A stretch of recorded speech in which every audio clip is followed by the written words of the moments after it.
Tonight, Tehran will tremble. That's the threat from Israel, which has already ordered more strikes on the city, accusing Iran of breaching Trump's ceasefire deal just hours after it came into effect. The Middle East on edge again after another explosive night. In the dead of night, Iranian missiles rained down on America's military base in Qatar. Retribution for yesterday's US attack, it seemed like a major escalation. Qatar hosts the most important American base there. It has been key to our operations, whether in Afghanistan and in Iraq.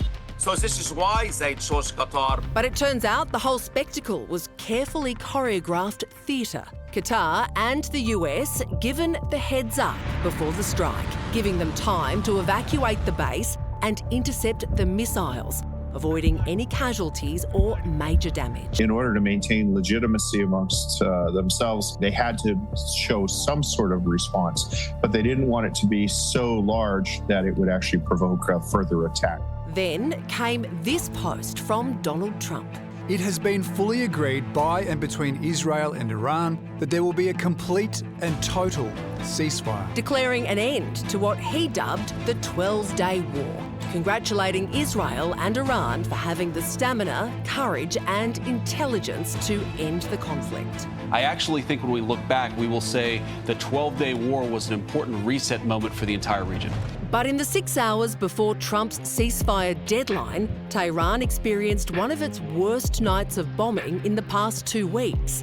As you can see right now, the skies over the Iranian capital absolutely illuminated with anti-aircraft fire. Israel too enduring intense strikes that claimed at least 4 lives. They're calling on people to shelter in place, to stay in those bomb shelters because they're still unsure when this event is going to be over. Just 12 minutes after the ceasefire was supposed to kick in, Israel reported another barrage of missile attacks, Iran claiming they were fired before the deadline. Then, in the last hour, Israel has accused Iran of violating the ceasefire, vowing to respond forcefully as the world waits. Dr. Michael Green joins us now from the US Studies Centre. Michael, Israel has ordered further strikes. The ceasefire's fallen apart at this point. It's one thing to say the ceasefire's off, but the quote is Tehran will tremble. That suggests a forceful response and perhaps something that might be, I don't know, irreversible. Why would they make a threat that strong? Well, first of all, this whole collapse of the ceasefire is what Clausewitz called the fog of war. Who knows exactly what happens? The Iranians say their missiles were launched just before the ceasefire. The Israelis say they were fired just after the ceasefire. People, were under attack, and the Israeli defense minister made it clear that Israel will retaliate. Israel can say that because Iran's air defenses are so badly damaged by earlier Israeli attacks that they can hit Tehran with impunity.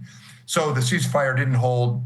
The violence continues. I still think the challenges Iran would face escalating or expanding this war are huge, so they will want to get back and away from the fighting. Yeah, look, if it can't last, this ceasefire, for just a few hours, what are the chances of it ever sticking? Well, look, when President Trump announced a ceasefire, I, for one, did not think this was peace in the Middle East. Iran is in a constant state of aggression against Israel, against the U.S. It is a state predicated on the destruction of Israel, with chants every day, death to America and threats to the Gulf states. Iran is not really a regime that can exist in a state of total peace. So the ceasefire was never something I thought that would be a state of peace that has not existed before.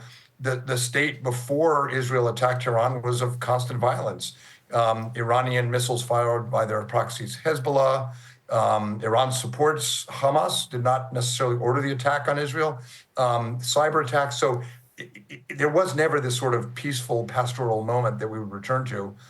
It will be embarrassing for President Trump, for sure, that this just collapsed so suddenly, and he will be putting pressure on Israel to back down after it does its strike. And as I said, I don't think Iran wants a wider war. They're just quite weak right now. So what will happen now, Michael? How is Trump likely to respond? Well, the U.S. Stepped in after Israel began this bombing campaign of Iran's national security infrastructure, especially its nuclear parts. And the U.S. came in to try to finish the job, not permanently end Iran's nuclear capability, but set it back. And, the initial indications are the attacks were devastating by the U.S. We don't know exactly how much they took out. That was not because Donald Trump loves Bibi Netanyahu. All reports are the two of them have a very tense relationship, actually. So I think Trump will come down on Netanyahu pretty hard to back down now. And will, keep U.S. forces in the region to make sure the Iranians do too.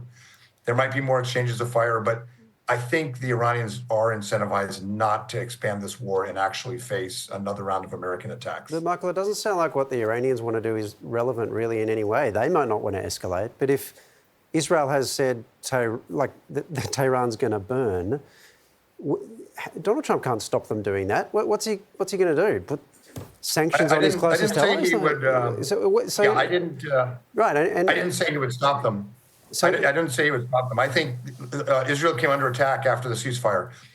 Was it because the Iranians fired just beforehand and the missiles hit after? I don't know, but they were hit. Israel was hit.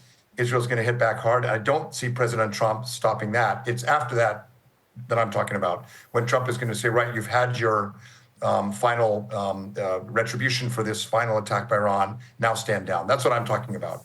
I don't see Washington stopping Israel from retaliating for this most recent strike. Yeah, I guess I'm just wondering if it goes on, what exactly can Trump do to stop them? That's the bit I don't understand.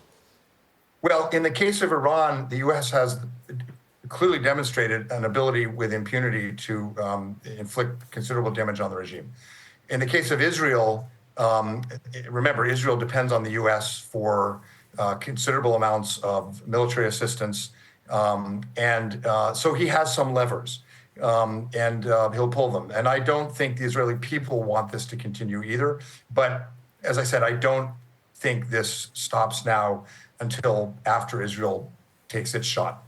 It's going to be messy, but neither side has an interest in expanding it. Yeah, it's amazing. Every moment of even moderate certainty vanishes just like that in this situation. Michael, thank you very much for your thoughts. Yeah, thank you.